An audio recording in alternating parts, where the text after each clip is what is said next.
Hi everyone, Assalamu alaikum. Welcome back to Speak with Noreen. আপনি যদি প্রেজেন্টেশনের জন্য beginners হয়ে থাকেন এবং আপনার স্কিল ডেভেলপ করতে চান তাহলে এই ভিডিওটি আপনার জন্য। আপনি যদি স্কুল, কলেজ, ইউনিভার্সিটি অথবা অফিসে খুব গুছিয়ে স্ট্রাকচার্ড একটি প্রেজেন্টেশন দিতে চান তাহলে আপনাকে অবশ্যই প্রেজেন্টেশনের খুব ইম্পর্টেন্ট তিনটি পার্ট জানতে হবে। The beginning, the body, the conclusion. Beginning বলতে আমি বুঝিয়েছি ইন্ট্রোডাকশনটাকে। আপনি যে কোনো টপিকের প্রেজেন্টেশন শুরু করার সময় সালাম দিয়ে হ্যালো বলে তারপর টপিক সম্পর্কে কথা বলা স্টার্ট করতে পারেন। ফর এক্সাম্পল, আপনি যদি সেলফ ইন্ট্রোডাকশন দিতে যান তখন আপনি এইভাবে স্টার্ট করতে পারেন। Hello everyone, my name is Naorin Akter. Today I would like to talk about myself, so let's get started. অথবা যে কোনো র্যান্ডম টপিকে কথা বলতে চাইলেও আপনি এইভাবে স্টার্ট করতে পারেন। সেকেন্ড পার্টে আমাদের আসে দ্য বডি। দ্য বডি বলতে আমি বুঝাতে চাচ্ছি যে ইনফরমেশনসগুলো আপনি আপনার টপিকের মধ্যে প্রেজেন্টেশনে রাখতে চান। আপনার টপিক যদি হয়ে থাকে আপনার সেলফ ইন্ট্রোডাকশন, তাহলে অবশ্যই আপনার ফুল নেম, আপনার ডিটেলস, লোকেশন, কোথায় থাকেন, ফ্যামিলি মেম্বার্স, আপনার personal interest, hobby, aim in life, আপনি ভবিষ্যতে কি হতে চান, কি করতে চান, এই ডিটেলসগুলো আপনার ইন্ট্রোডাকশনে থাকবে। ডিটেলস ইনফরমেশনসগুলো বলার ক্ষেত্রে আপনি তিনটা পয়েন্ট ইউজ করতে পারেন। ফার্স্ট পয়েন্টটা স্টার্ট করার সময় আপনি বলতে পারেন ফার্স্ট অফ অল। সেকেন্ডলি, যে কোনো ইনফরমেটিভ কথা বলার ক্ষেত্রে আপনি সেটাই স্টার্ট করতে পারেন এই বলে যে next I want two talk about.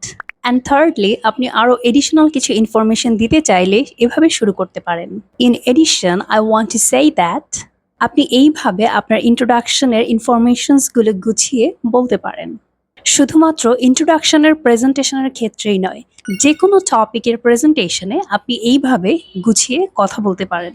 Third এবং লাস্ট পার্টে আসে দ্য কনক্লুশন।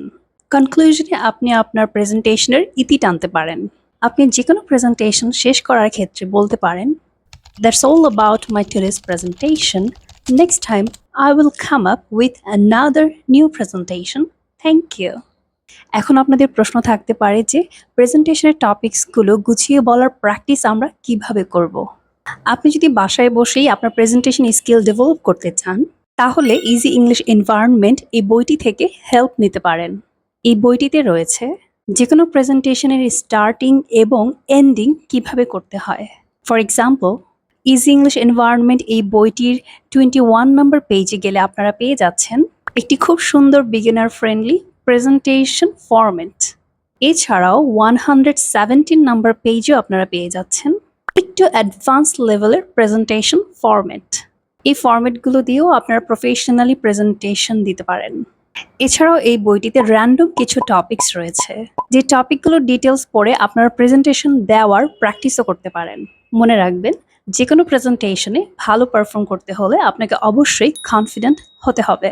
বাসায় প্রেজেন্টেশন স্কিল প্র্যাকটিস করার ক্ষেত্রে আপনি যেই কাজগুলো করতে পারেন, আপনি মিররের সামনে দাঁড়িয়ে র্যান্ডম কথা বলার প্র্যাকটিস করতে পারেন। আপনি ক্যামেরার সামনে বসে আপনি একটি টপিকের উপর প্রেজেন্টেশন রেকর্ড করতে পারেন। চেষ্টা করুন অ্যাটলিস্ট 2 মিনিটস কথা বলার জন্য। As an English speaking instructor আমি আমার অনলাইন স্টুডেন্টদেরকে প্রেজেন্টেশন স্কিল শিখিয়ে থাকি। টপিক সিলেকশন থেকে শুরু করে practice session, body language, eye contact এবং কনফিডেন্ট ডেভেলপ করা নিয়েও আমি আমার অনলাইন ক্লাসগুলোতে কাজ করে থাকি। একটা কথা মাথায় রাখবেন, scaffolding is really important. On the other hand, আপনার effective filter, I mean anxiety, depression, over thinking আপনাকে কন্ট্রোলড রাখতে হবে। প্রেজেন্টেশনের মূল চাবিকাঠি হলো confident. When you feel confident, you speak fluently. আমি আশা করি এই ভিডিওটি আপনাদের জন্য অনেক হেল্পফুল হবে এবং আপনার পরিচিত ফ্রেন্ডস, স্টুডেন্টস এবং কলিগসদেরকে এই ভিডিওটি শেয়ার করতে ভুলবেন না। দেখা হবে অন্য একটি ইনফরমেটিভ ভিডিওতে। আল্লাহ হাফেজ।